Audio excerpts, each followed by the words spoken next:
Дорогие друзья, слушатели и зрители, мы на выставке в Дюссельдорфе. Это совместный проект яхтенного радио и YouTube-канала Cupiditas Sailing. И у нас интервью с самой Лаурой Деккер. My name is Laura Dekker, and I sailed around the world as the youngest person alone on a boat. A 13-year-old Dutch girl wants to sail the world alone. Home again. So, hello. Hello. Hello. Shorter questions, then we'll be asking for longer stories. Okay. Less questions, more stories. Okay, of course, that your fantastic trip, that is already in the past, and there were so many publications about it in all types of media, but still people want to know about it. Mm-hmm. So if you don't mind, there will be some questions about that one. Yeah, of course. About the trip. Yeah, no worries. Okay, the first question is why everything finished well? Why everything went well? Why did everything go well? Yes. Good preparation and lots of practice. So I think those are the keys to any success, that you just practice and prepare and overthink and just prepare again, check again, and yeah, it's just super important. Yeah, I'm asking that also because in the media recently, last week, I read about, I don't remember the names, about the girl who was doing the same kind of circumnavigation and at 2010, and she lost the boat, and now boat is founded after 8 years. Right, yes, yeah. So it wasn't well with her, at least. It's totally, yeah, she chose to go on a racing boat, which I would have never done. She did a couple of things that I wouldn't have done personally. The preparation was much quicker and faster, more hectic. Like I spent years preparing this, and she prepared it in maybe a year. She had lots of sailing experience, but the preparation was still very different. And choosing to sail a big race boat on your own that's super difficult. And then she had a lot of failures with gear, with steering gear, like the autopilots, and yeah. I chose to just go on a slower cruising boat and have a wind pilot and have like 3 backup autopilots, and so it's, yeah. Okay, but when like the spectator is watching that movie, because we know about that through the movie, this documentary movie, the maiden trip. Yeah. Yes. In the movie, everything is so nice, so sweet, and so easy. Yeah. No, I didn't make the movie. Definitely, there were many troubles. Absolutely. Yeah. I don't know why she chose to not put that in there, or because I also filmed a lot of the sailing, and I didn't film quite as much in the storms because I was just too busy with the boat, so I didn't really film that. But there's definitely a lot more sailing footage that she chose not to put in. So I don't know why. The storms, was that the most scary and dangerous thing during that trip, or something else? No, I don't think so. The thing that my parents are most worried about is actually the being on land. So we talked more about, when you arrive somewhere, you anchor, you first go and make friends from some other boats, find an older couple or people with kids and go and make friends with them. And then you go together on land. So they just really didn't want me to go alone into towns or land or do things on my own on land. So they were much more worried about that than the actual sailing. Yeah. That's very interesting. Yeah. So they were sure you will be doing well in the sea, but not on land. Well, because that's not something that we could practice or that I have in hand. And of course, they talked to me a lot, and they were pretty sure that I understand. But still, if somebody wants to be mean and you're alone, a girl, then there's not much you can do. So they just said, never go anywhere alone. And I didn't. Okay. So the human being is the most dangerous beast in the world. Absolutely. Yeah, no, absolutely. Again, I don't remember the name. He's American, not young man, who decided to fulfill his dream of the solo circumnavigation and disappeared. And there were very strange SMSs and messages from him, something about pirates and blah blah blah. So this just reminded me the question: have you ever seen and met pirates? No, not really, but I also really avoided the areas where lots of pirate attacks are sighted. And when I crossed the Indian Ocean, like around Madagascar, and generally northern Madagascar, and I was in the south, but still I chose to turn my tracker off, or have it was delayed for a week, so I wasn't on the correct, and just, be aware of it and avoid those areas, and I did do that. So again, practice and practice and practice. Good preparation. You made your route. Yeah. Well. Research, preparation. Yes. How often did you speak with a boat, with a guppy? A lot. Yeah, no, really. It's I think the boat just kind of became my best friend, and I really felt like it was Guppy and me who managed to do all of it. So. During that trip, did you speak with anybody else? Boat and some other. Not really. I would the dolphins or something when they were there, but no, it was mostly the boat. Yeah. And yourself, probably. No. I found somehow yourself. That was just really stupid. So I would just talk to the boat. This is, of course, a very good moment to move to the story. Of course, I know and I read on the internet what is going on with Guppy now, but can you tell, please, about that? About situation? the Guppy that I sailed around in? Yeah, no, she. So I lended her to an organization who would go sail with kids, and then they wanted to sail her to LA to do it there, and after about a month or two, they actually put her on a reef in the Pacific.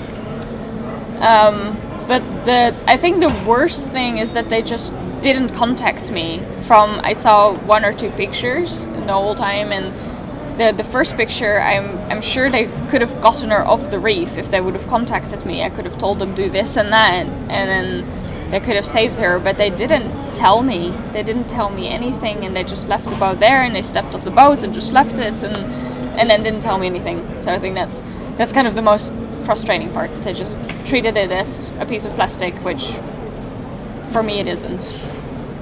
Really, that's hard to believe. Yeah. That somebody can do that with such a famous yacht, which belongs to such a famous and nice person. Well, yeah. No, it's I find it strange too. But you definitely sail now those days. So do you rent? I just go on friends' boats. Oh, friends' boats. Yeah. Yeah. No. Okay. So what is, not speaking about your project, what is your life now? What are you doing? Mostly the projects. Mostly the project. Yeah, no, that's kind of my whole life. This is what I want to do, and so I spend actually kind of every free minute I have with that. And in New Zealand, I started working as an electrician, marine electrician apprentice, just like learning how to do all the electrics on boats, and I do presentations as well still. But where do you physically live most of the year?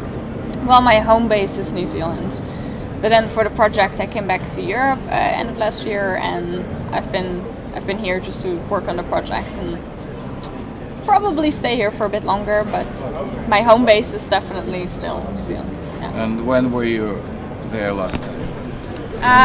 Last year, yeah, it was for New Year I was here. Yes.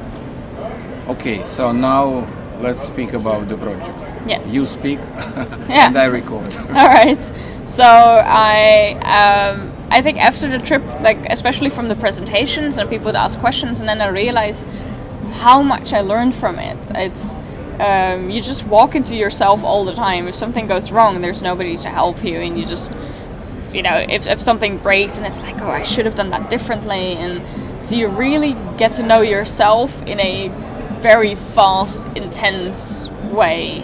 because you can't give somebody else the fault and say, hey, you didn't do that right. It's all really your fault. But also the different cultures and the people that I saw, and it kind of gave me a much bigger view of the world. It opened a lot of doors for me. And just this view of, I don't have to do everything like they say at home. I can do things my own way, and I should actually do that. It really opened my eyes to that. And then I worked for some schools in New Zealand, and I saw kids like 15, 16, 14, and they're kind of lost. And I think everybody kind of is in that age. You're a teenager, and kind of every adult around you tells you, oh, you should do this or you should go there. But that's not really what you want to do. Like in your heart you feel, well, that's not what I want to do, and you want to actually follow your own heart. But most kids aren't able to find that without a little push, like without a little challenge. And I think especially these days, because it's so easy to just grab the phone and kind of completely ignore everything you want to do anyway.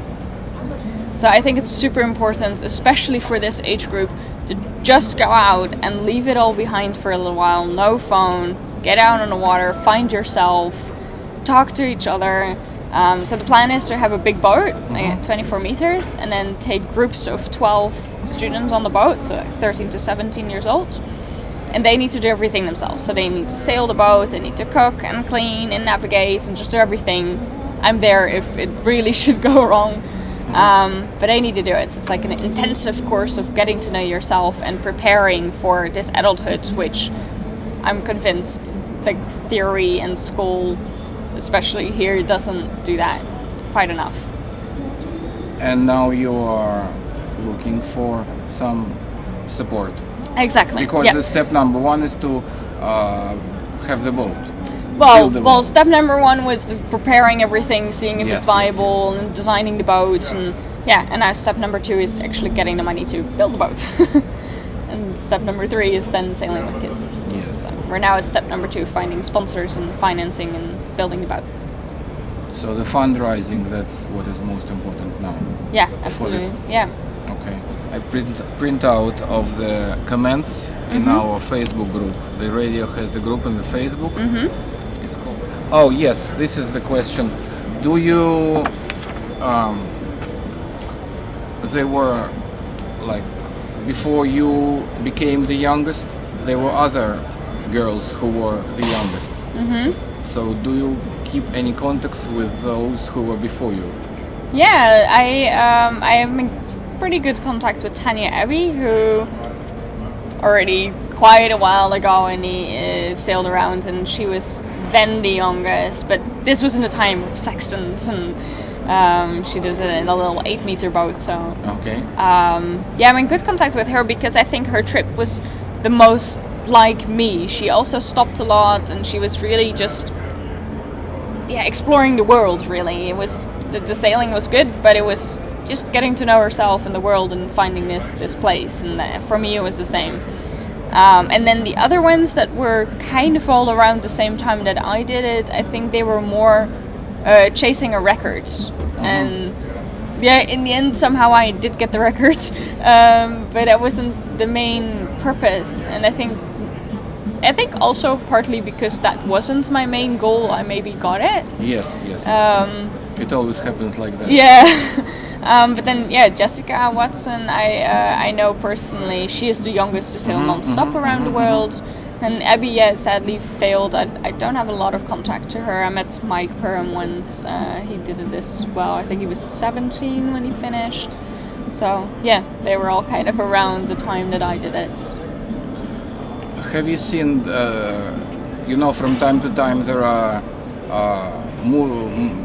movies about yachting coming to the screens, the big movies, not the documentary. Yeah. Have you seen the last one? That's this Adrift. Which Adrift. one? Adrift. Yes, I did see it. Yeah, about the couple who delivered a boat and then got in a storm. Many people said it's very realistic. Other parts said it's not realistic at all. What do you think? I think every sailor who watches a sailing movie goes, well, that's not true. Because making a movie of sailing, it's super difficult. You can't film in an actual storm, so you have to somehow recreate it. So I think it will never be 100% perfect. But from all the sailing movies that are out there, I thought Adrift actually did a really good job. There were definitely parts in the film that I thought, yeah, okay. But then you think, it's a movie. Like, Okay. But actually, I think they did a pretty good job. Okay. Yeah. Did you ever ask yourself why they made a film about them, not about me? They're working on it actually, but Really? yeah, but they wanted to use Guppy for the film, and now Guppy is gone, so that is definitely a big dent in the where to go. But they're working hard on the script, and Okay. yeah, no, it's Then we'll be hopefully you will following. have any.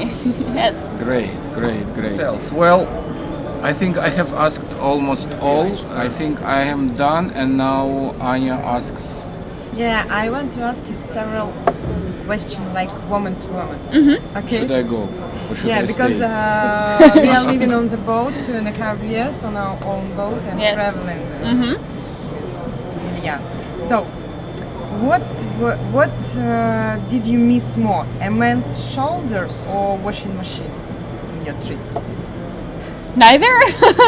No, I actually I missed most fresh food and a warm shower. I did miss that. Yeah, those were definitely the food. Okay, and you told about shower, because for me it's very, very important. I always carry about how many water we have on the boat. Okay, we need more or not, something Yeah. like this, because I'm crazy about water. And you didn't have a water maker, as I know, yes? Yeah, no, I didn't. So when you went to cross the Pacific Ocean, it's a really big ocean, how many liters did you get? How did you get a shower? I understood that it was Yeah. a cold shower, but I had 150 liters of water, which is not a lot, and no water maker, so I caught rainwater and rainwater. Yeah. So I never used my tank water to shower. It was just salt water. I would just get buckets and have a shower like that. And then when it rained, I would just jump outside and get all my bottles and buckets and everything I could find and do my washing in the mainsail and have a shower. And yeah, no, rain was like, I still, if it rains, I'm like, oh, rain. I just instantly get happy or something because it was so important for me on the trip. Yeah, because for example we have 500 liters on the boat Okay. in tanks, and also we have 16 bottles of 5 liters with water. Yeah. Because I'm always afraid that it's finished. No, well, water is super important, and especially if you don't have a water maker or something. It's the Indian Ocean. I was 48 days, so that was a long time. But luckily, it did rain quite a bit, and you're just very careful with the water you have. I just use it to drink, and actually, I cooked my pasta in half seawater and half fresh water. So it's you find a lot of different ways, and I would wash up with salty water and then just rinse it very quickly with fresh water. Yeah. Okay. Yeah, very careful. Thank you. It's very important for me. How do you feel about broken nails and Bruises? Yeah. It's part of sailing. Yeah, I think when I arrived somewhere, it was just blue and green and yellow and purple, and it's It's no. okay for you, yeah? Yeah, no, it's I don't know, different. I think that's just the way it has to be. I understood you, because when we are sailing, I always like blue, you know? Yeah. I finished about woman question, and we wanted to. You told already about your project. We have this question, and you told about teenagers, because we have the same question. Because it's very, very difficult. I don't know, Yeah. really. They are crazy. They have a wind in their hand, and you are going to tease them. Yes. Do you think they will hear you?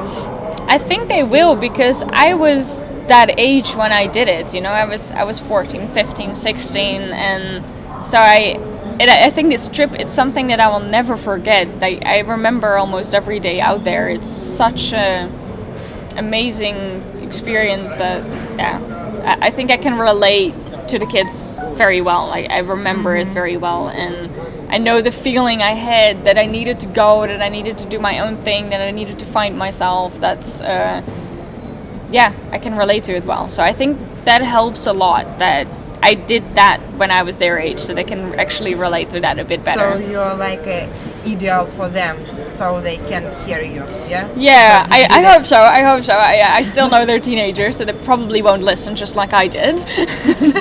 But nobody like you know? Yeah, but that's okay, because on the boat they just have to deal with it, because that's also part of my thing. You know, I just said, well, I'm not going to listen, I'm just going to do it, and then you fall on your nose and some things don't work, and it will be the same for them. You know, they have to sail the boat and they have to navigate, and things won't always work out because they're stubborn.